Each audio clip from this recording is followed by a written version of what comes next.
दो प्रकार के गरीब होते हैं। एक वो गरीब होते हैं जिनकी जेब में कुछ नहीं होता, एक वो गरीब होते हैं जिनके दिल में कुछ नहीं होता।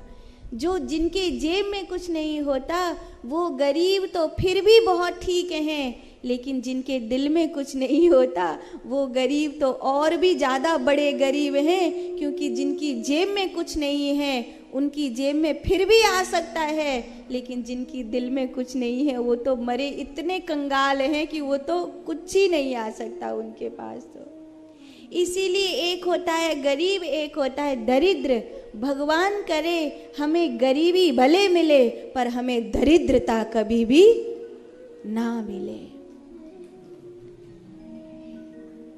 मैंने कई सारे दरिद्रों को देखा है जिनके पास अकूत संपत्ति होती है, लेकिन बेचारे इतने गरीब होते हैं कि उनके देते समय किसी को हाथ कपकपाता है, कहीं कुछ नहीं कर सकते।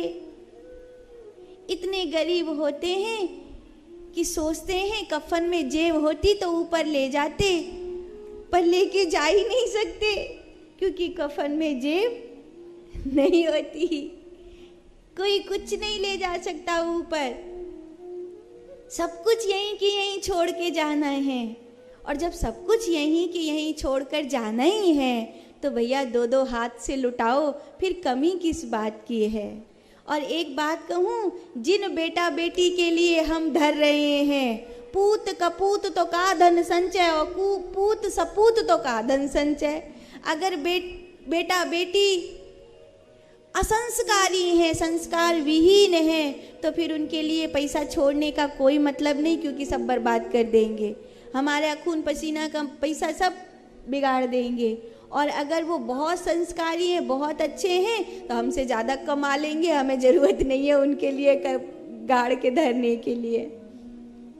इसीलिए जीते जी खूब लुटाओ और परमात्मा से कहो, मालिक मुझे इतना देना कि मेरे द्वारे पर कभी कोई हो तो मुझे आँख न छुपानी पड़े।